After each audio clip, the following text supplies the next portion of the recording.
In the weeks to come, I'm going to be uploading short video lectures on the content of the grade 12 mathematics syllabus. So in today's short lecture, I'm going to be covering the content of sequences and series, and I'm going to be focusing on arithmetic sequences. But before we get there, the first thing that we need to do is understand what is a sequence, what is a series, and what is the difference between them, if any. Right, so in order to get there, let's let Ti denote term I, where I will be running from 1, 2, 3. So it takes on natural numbers starting from 1. Right, so if Ti denotes term I, then the following list, T1, T2, T3, and let's say this list continues up to Tn. This list is called a finite sequence.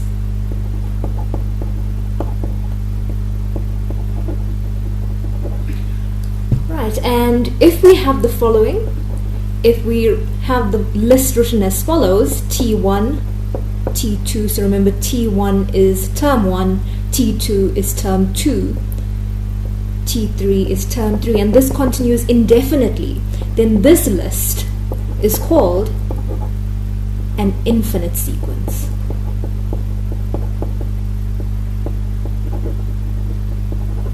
Right, so now let's talk about series. So what is a series? So a series is actually the sum of the terms in a sequence.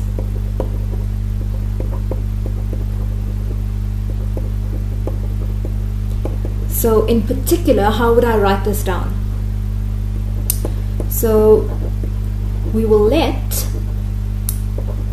Sn denote the sum to n terms.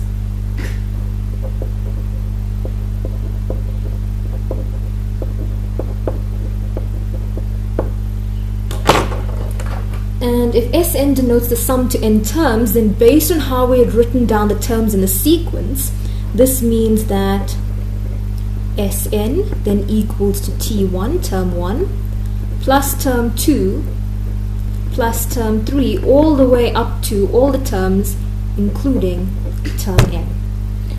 Right, so this can then be summarized in summation notation, which you have learned previously. So if we're summing terms T1 up to Tn, so we will be using an index I running from 1 up to n, and we're summing over all the terms Ti. Right, and of course we are summing all of the terms from the finite sequence. So this is actually termed a finite series. And if we encountered that we were actually summing all of the terms indefinitely, then we will denote the sum as S subscript infinity, which is the sum to infinity, and we will then be summing term 1, term 2, term 3, continuing in this pattern indefinitely as mentioned, and written down in our summation notation, we will be summing all of the terms Ti, where I is running from 1 all the way up to infinity. And this series is then called an infinite series. Right, so here we have it. We have defined what a sequence is, we've defined what a series is, and we now understand what it does. So now let's pay specific attention to one type of sequence. So what I'm going to be focusing on is called an arithmetic sequence. So what is an arithmetic sequence? An arithmetic sequence is a sequence that has a common difference. Right, so we're looking at common differences between consecutive pairs in your sequence.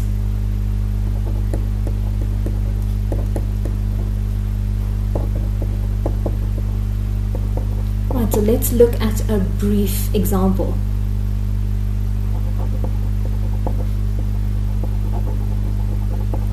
Right, Right, so let's say we had an arbitrary sequence with terms T1, T2, and T3. This will of course continue. Right, so when we say a common difference, we are talking about the difference between consecutive pairs. So the difference between T2 and T1 will then be that common difference, which I'm now going to denote by D. Similarly, the difference between T3 and T2 is the common difference, D. So how do we write this down? If we have a common difference between consecutive pairs, then what's happening here is that T2 minus T1 is actually equal to D. And similarly, T3 minus T2 is also equal to D. It has that common difference. If I had to include the fourth term in here, then similarly, T4 minus T3 is equal to D. So in general, continuing with that pattern, we see that D is equal to the nth term minus the n minus 1 term. Right, so that is how we classify and describe the common differences between consecutive pairs in your sequence. Right, so let's look at a definitive example. So let's consider the following sequence. It has term 1, 4, term 2 is 10, and term 3 is 16. Of course, this can continue. Right, so let's look at it closely and look at the pattern that emerges. What is the difference between the first two terms? So we observe that 10 minus 4 is 6. 16 minus 10 is also 6. So we observe that there is a common difference that's emerging. So quite often you would do this for two consecutive pairs, but perhaps for peace of mind, if you have a longer list of terms, you might want to just check that it has a common difference for 3 consecutive pairs. But for now, this does suffice. So given that we have the common difference, it would be very easy for you to generate the next term. So you would be able to generate the 4th term and the 5th term and so on. But of course, this is not always practical if, for example, you needed to find the 10,000th term in this sequence. In that case, it is always handy to have a general formula. So it turns out that when you are dealing with arithmetic sequences, the nth term,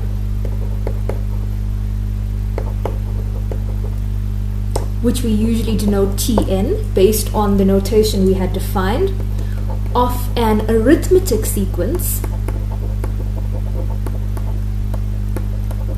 is given by the following formula. And this formula can be easily derived. So Tn is equal to A plus n minus 1 multiplied to D. So what do each of these terms mean in this formula? So in here, A denotes the first term in your sequence. N, of course, denotes the nth term that you are currently trying to generate. So if you wanted the 5th term, then n is 5. If you wanted the 6th term, n is 6, and so on. And D, of course, as I have already explained, this denotes the common difference.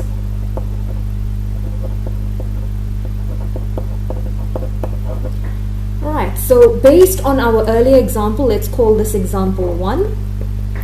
What is the nth term in this sequence? So again, just plugging in all of the pieces of information. Right, so we have that the first term in example 1, A equals to 4, and we have seen that the common difference is 6. So that means the nth term, based on our formula, is going to equal to 4 plus n minus 1 multiplied to D, which is 6. We can then simplify this, so this becomes 4 plus 6 times n, which is 6n, being added to 6 times minus 1, which is minus 6. And of course, I can then simplify this, so we observe that Tn then equals to 6n minus 2. Right, and that is the general formula for example 1. So once you have obtained the general formula, meaning you can now generate the nth term, if you needed to, you could then calculate. Right, so then perhaps you needed to know what is the 100th term. So what is t 100? So again, we know that our formula is 6n minus 2. So that means it's 6 being multiplied to 100 minus 2. That's 600 minus 2, which is simply 598. In the same vein, you must be able to work in reverse.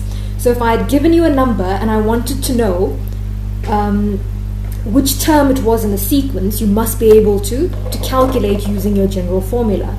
So if this was question in example 1, we've now calculated the general term. So let me call this 1. We were then able to use the formula to calculate a specific term, the 100th term in this question. And now let's say that I'm now asking you which term is the number 298 in this sequence. So essentially what's being asked here is, if Tn equals to 298, then what is n?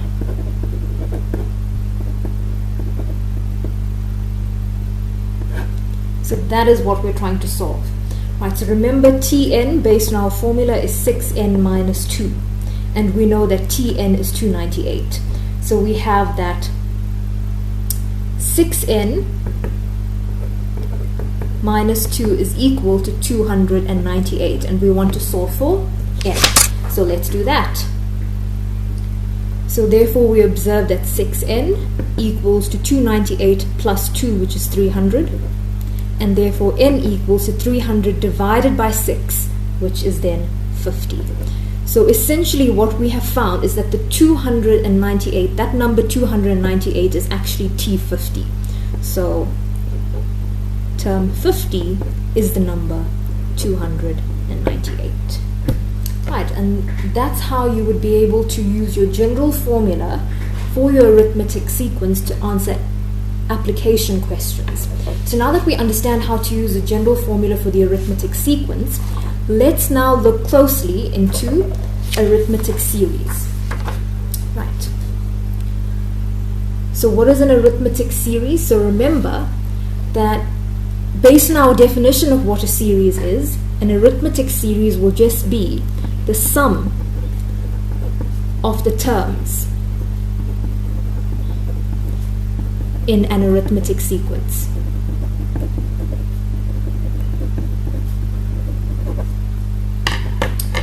Alright, so essentially the sum to n terms as before will just be term 1 being added to term 2 up to and including the nth term. And of course it's not always feasible to keep on adding terms together, especially if you do not know all of the terms. So it turns out that we have another neat formula. So we have a general formula for the sum to n terms. Let me give you the formula first. So it's n over 2 into 2 times a plus n minus 1 multiplied to d. Of course, here as before, n refers to the term that you are considering. So if you're summing to 50 terms, n is 50. A refers to the first term in your original sequence that you're working with, and D refers to the common difference in the sequence. Now, you may ask, how is this formula obtained? And this formula can actually be obtained using a beautiful proof, which I will, so this is provable. And this proof I will then provide you in another upcoming video. Right, so for now, let's accept that the sum to n terms of an arithmetic sequence is given by the following formula. So given our previous example, example 1, how would we then write down the formula for the sum to n terms? So recall, we had the sequence 4, 10, 16. That's what we were working with in example 1. So therefore Sn, based on that formula, is then going to be equal to n over 2 into 2 times a. Remember the first term is 4, being added to n minus 1 which is then multiplied to the common difference, which is 6. Right, and of course you can then simplify that, and if you need it, you could then go and compute, for example, what is the sum to 10 terms. Right, so that could be a typical question that could be asked. Now let's consider the following application. Let's say that I had given you the sum to n terms formula for this is of course for an arithmetic sequence.